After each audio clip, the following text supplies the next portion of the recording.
Alright, what's up guys? Just got done doing a full run. Beginning to feel very comfortable. By then, starting to feel kind of comfortable. The car had a general understeer, especially in the high-speed stuff, so... first I'm going to look at the tire pressures though. But if you want to check out that other video, it's posted before this one, of me just warming up. Exciting stuff, right? And, alright, tire pressures. I like the pressures.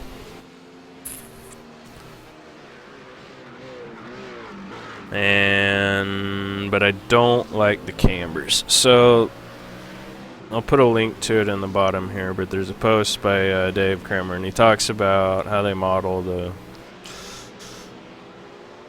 how they get these numbers right here for the temperatures and tread remaining and stuff, and it's basically the tires cut up into sections, and it's like averages over the section. So this this inside actually incorporates part of the sidewall. So ideally, you don't, like on the right rear here, you don't want that sidewall part being hotter than this middle average. And the best way to think about it is you kind of have to visualize these two numbers and then visualize a contact patch and where that contact patch actually is. And so when I take a little bit of camber out of here, what I'm going to try and do is actually move that contact patch and get it more off the shoulder of the tire and get it a little bit more to the center of the tire, so we get a bigger contact patch. And ultimately, when you're tuning, that's what you're trying to achieve, the largest contact patch for the longest time. So from my experience the last couple weeks in the BES series, I'm going to take this down to probably, let's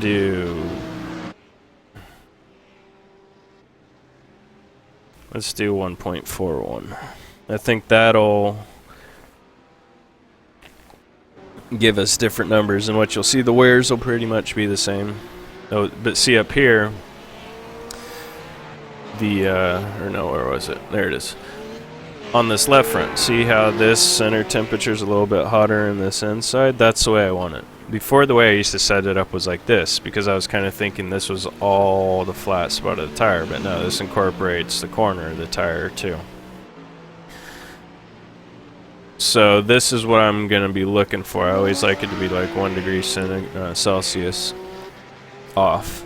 So I'd like to see this, just be 1 degree hotter than that.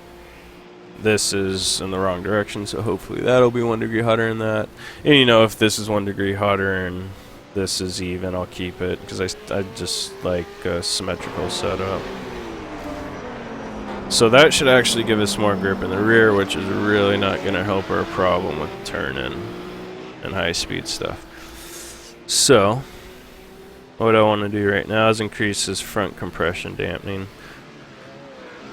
Let's go up to let's go to 7, because I think this goes up to 16. Yep. Alright. So we'll go to 7, and so what the compression spring does is the compression dampener controls the spring as it's compressing. You put more dampening in it, it's going to slow the rate at which the spring compresses, and in effect will transfer the weight from one side of the car to the other quicker. So the front end, the movement should happen quicker. The turn-in will happen quicker because the weight is being transferred quicker.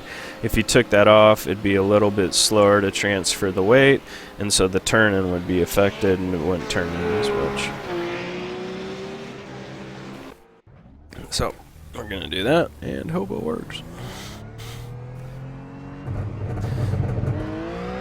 This will be interesting too, because I've only done one stint. When I came in, it was like completely cold and felt horrible, and I was rusty. And what I mean by cold is I felt cold, I felt rusty, I felt like not even close up to speed. So it'll be interesting to see what it feels like on new tires,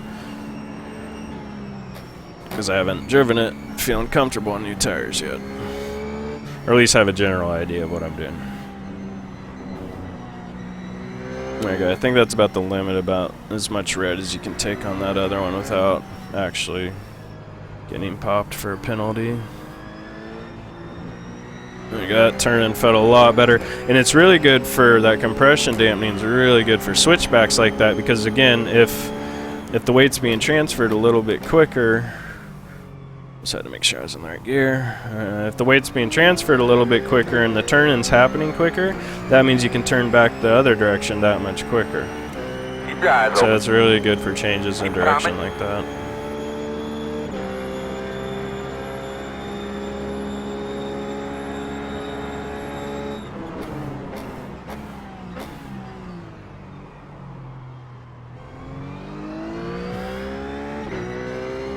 Probably went in there too hot. Just attacking the corner, seeing what I could get out of any tires.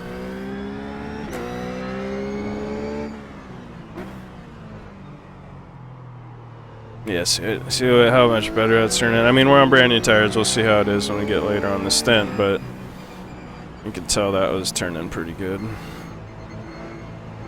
I mean, it's turned so good I was in 4th gear right there. Before, if I was in 4th gear, that thing would have just pushed out to the exit track. Feels like it's getting around that corner a little bit better.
And then there's passing at Coda.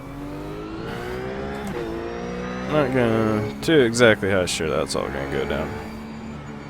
This is a good test. Yeah, a little understeer through there, probably because I'm losing a bit of draft. It's always a problem with that corner.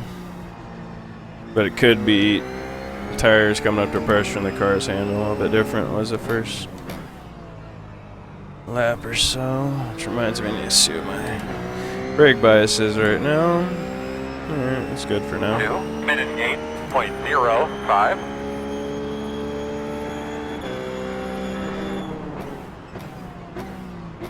As you can see, that straightaway is not long enough to get a draft effect off of someone.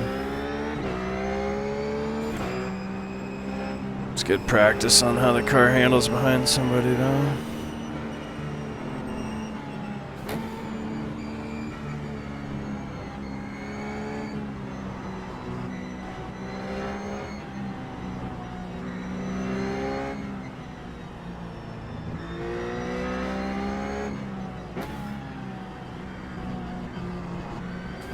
Oh, we got. Oh, go for it, baby! Right side.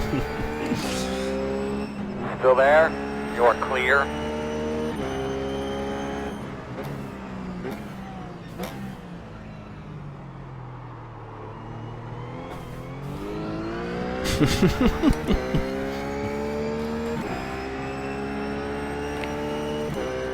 Oh, come on, man. You're not fast. Just chill out. Now he's going to go for it. Ah, there you go. Good job. Thank you, sir.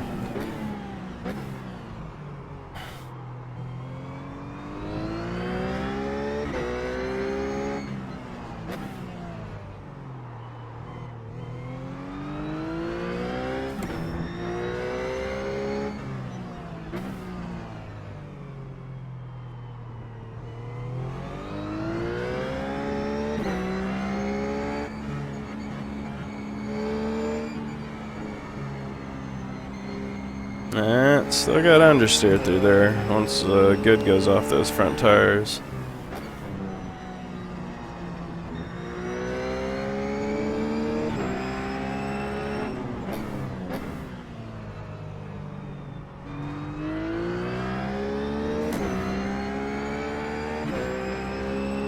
Minute 9.78.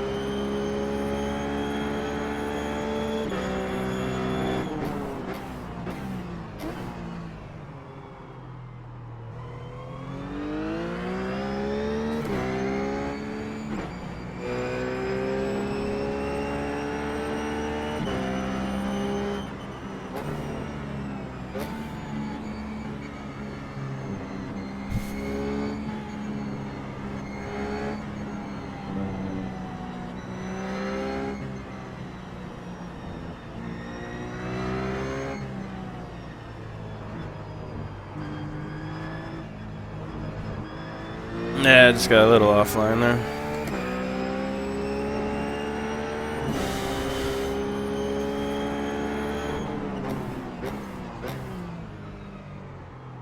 And yeah, I'm sorry for all you that don't have triple screens, because this track has got to just be hell.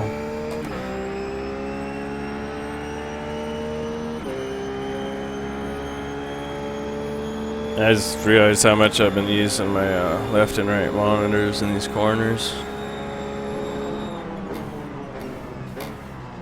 Like right now, just completely using it. If I didn't have that monitor, I'd be blind. Now I'm using it for the apex of this corner. Of course, you can't see it because you need like 3 computers to render that much screen.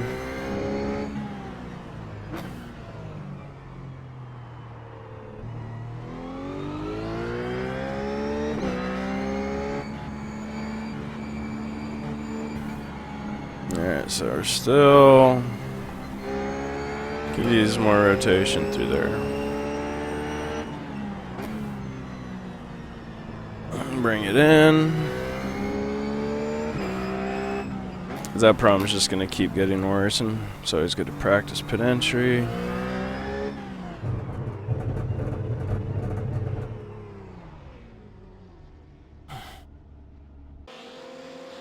Let's see what the tires look like. See, they're even, so we'll go 1 click down on that camber again. We'll just keep doing it until this middle temperature is 1 degree hotter and this inside temperature.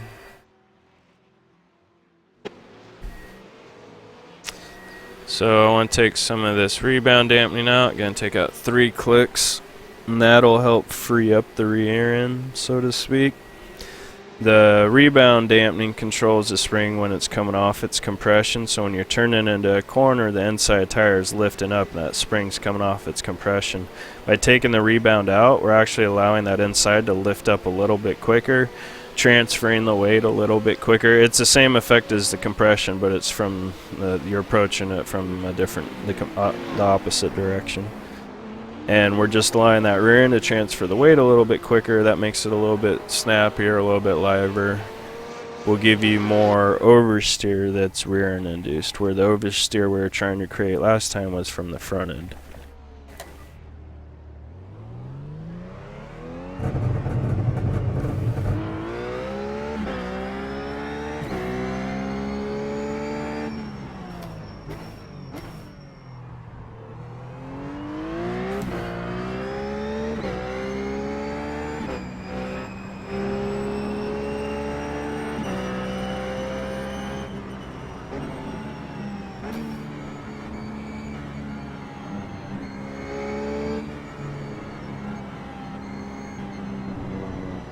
Too much that time.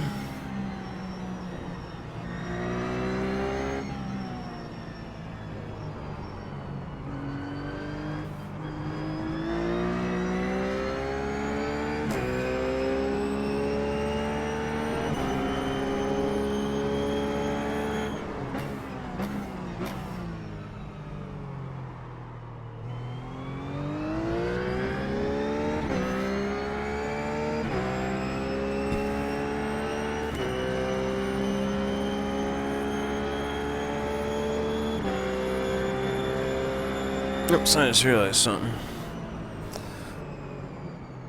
This is in the wrong spot.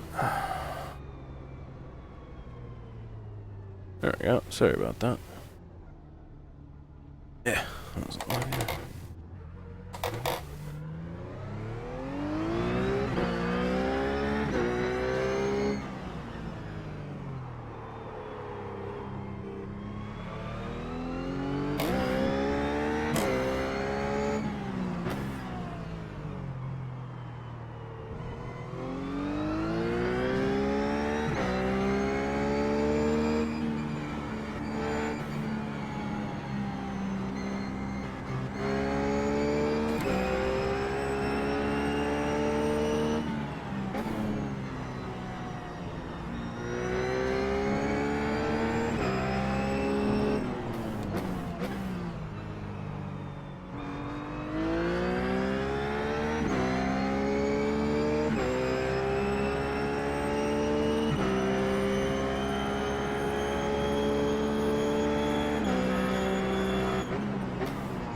yeah, second out gear worked out there. I think I'm gonna have to keep going back and forth between the two before I actually figure out what's going on.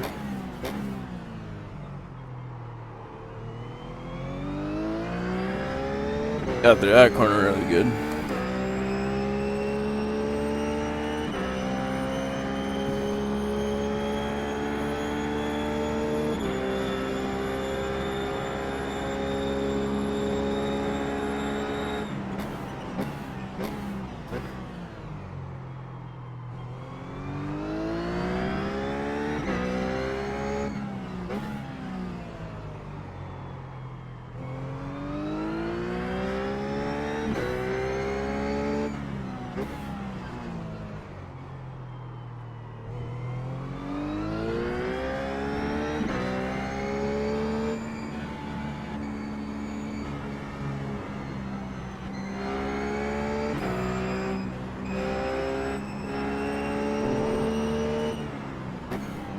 Oh, jeez.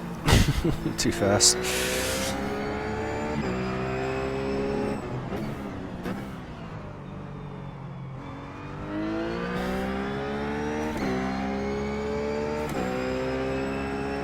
Minute 7.47.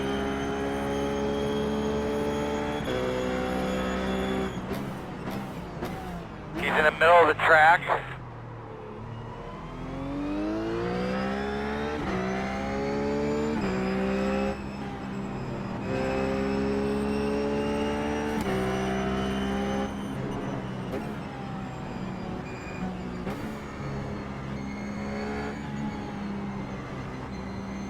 Actually, I think I'm gonna go back one click on the brake bias just to help me with turn in and trail braking a little bit more. Should just help a little bit with the rotation when we're just on the brakes in situations like that, where you just need to keep dragging the brake and help the car wrap around the corner. And again, just increasing that rear brake bias, if you did it to extreme, would just be like having an e-brake if you went full rear brake bias.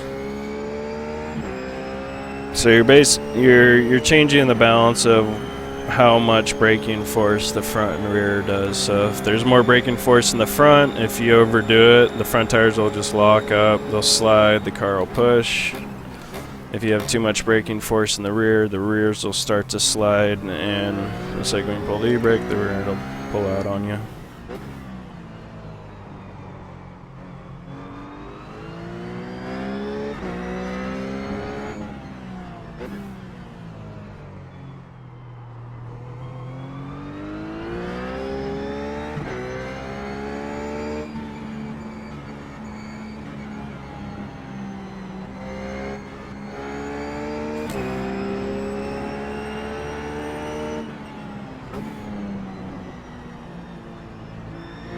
On your right. Clear him, clear.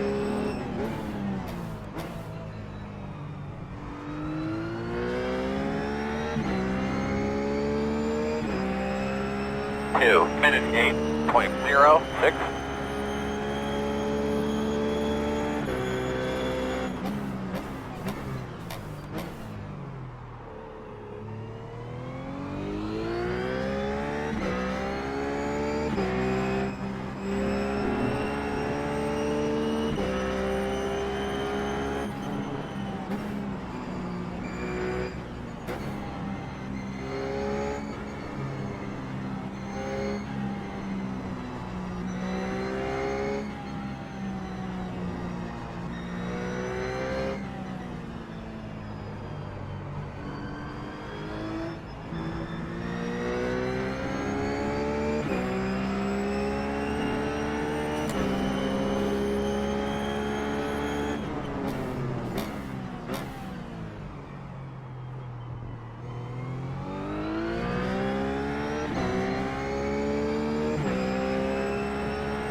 Got one to dirt, coming back on. Keep coming.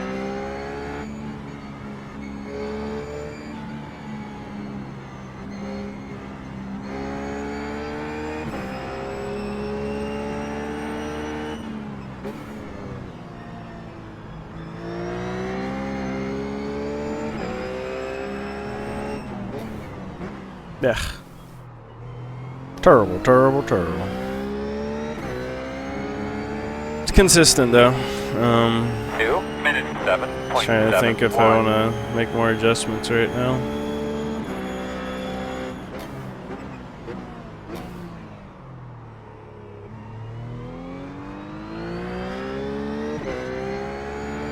And just a nice little overview is everything we've done is to help the car rotate more and do some more understeer or oversteer into the car. So I guess you could call this going from tight to neutral. The overall dynamic change of the car.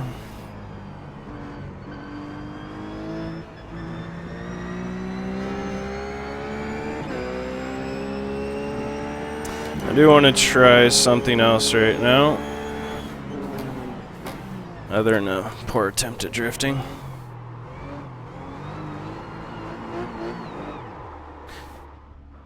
Alright, we're going to keep this. First, let's see what the weather's like, because I haven't done that all day. A little bit cooler than default.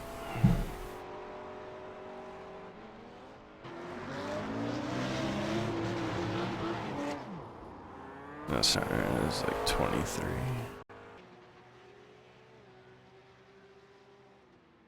Cloudy.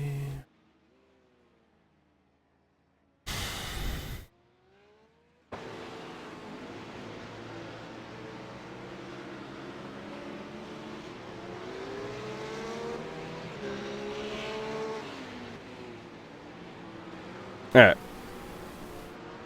Still even on those temps in the back. I'm going to leave it for now because I'm not really doing a full run, so I want to see what that looks like over a full run. My toe... Oh, this is something I forgot. So when we took that camber out, it actually gave us toe in, so now we got to set our toe back to neutral like it was. And that's just because when you bring the camber down, it also affects the angles of the suspension, so... There we go, got that back to neutral. So what I want to do is increase our bump stop gaps a little bit. And what I've found is this just allows, you're increasing your travel effectively. And it just allows the spring to do its job more and keep that tire in contact with the ground more. and gives you better grip, which helps with, I've noticed if you increase the front bump stop gap, I'm going to do it like, do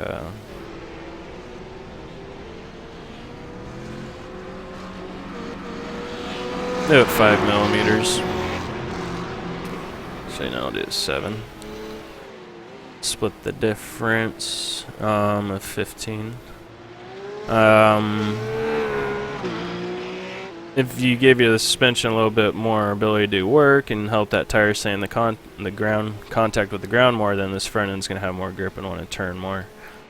But I also want to increase this, but I'm only gonna increase this by 5. So in effect, we're still helping that front end to rotate more. So again, we're still trying to help the car rotate just a little bit more. I'm actually gonna go one more click here. Just double check everything's in line.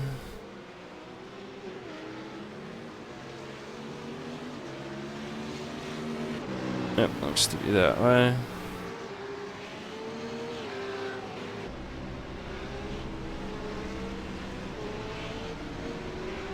Alright, let's see how this feels. It should feel a little bit smoother, not quite as stiff. More in the track, is what I'm trying to say. Should just feel more in the track. Again, because that suspension's conforming to it a little bit better. And this is more or less for the curbs and stuff like that, because this is a pretty smooth track. But in general, I found it does help with overall grip. And just feel... Yeah, I mean, I can already tell it feels definitely more planted.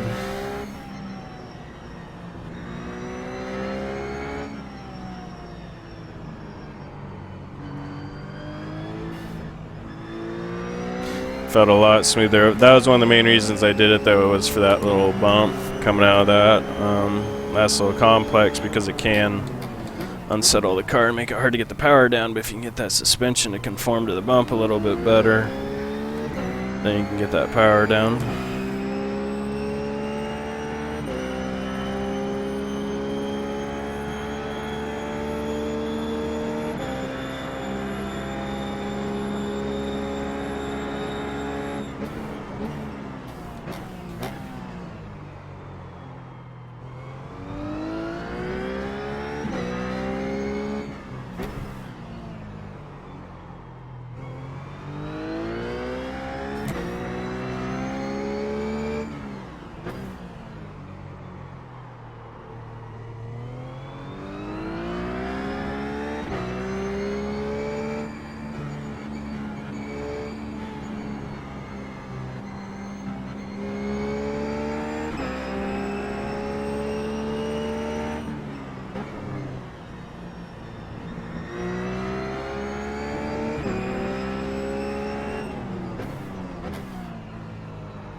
I'm definitely getting through that corner a lot better than we used to,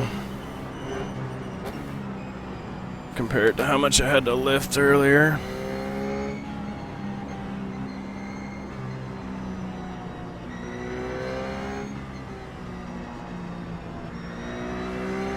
Right side. Clear, clear.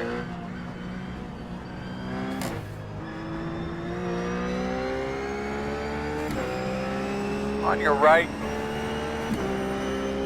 Still there, door. Clear, clear, clear. On your right.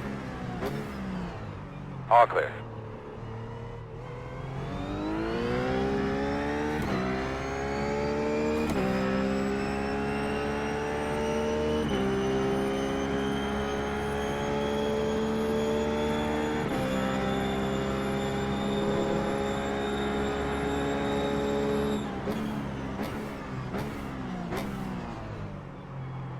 Up, one off course, one off course. Keep coming.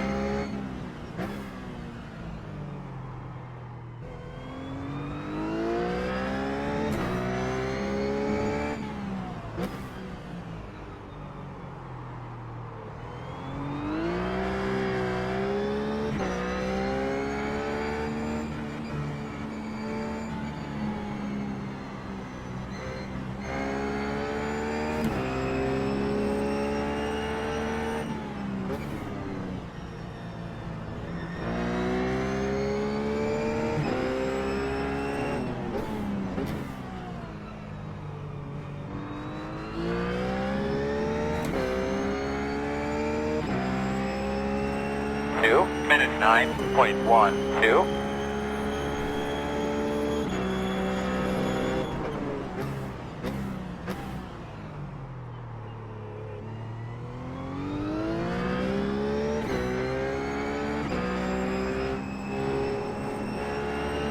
Barely have to lift now.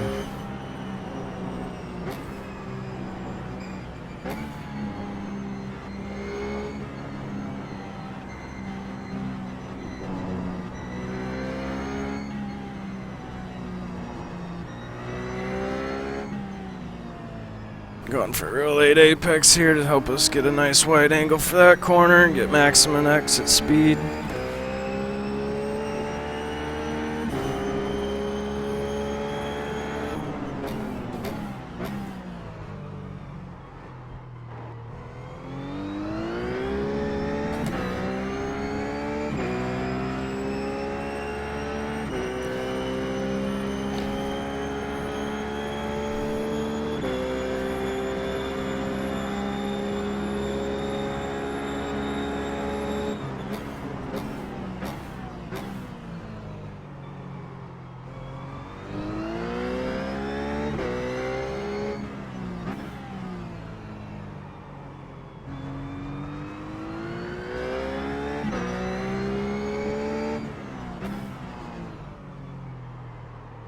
Slow one up here in front of you. Got a slow one. Left side. Clear.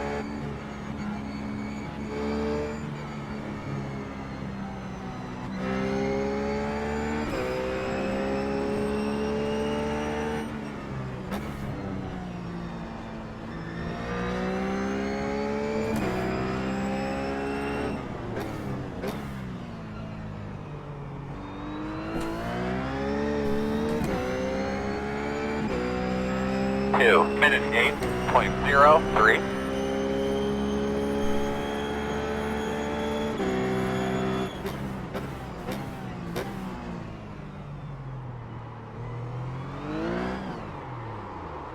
Alright, well, I feel pretty good about the set right now to put it out there for you guys. And just based off the full run I've done earlier, I know it'll hold out very well through a full run. So I'll just save that, and again it's right in the middle there, you know, it's 23:38 clear, so this is almost like default weather, so nice middle of the road weather to have it set up for. Alright, we'll see you guys next time.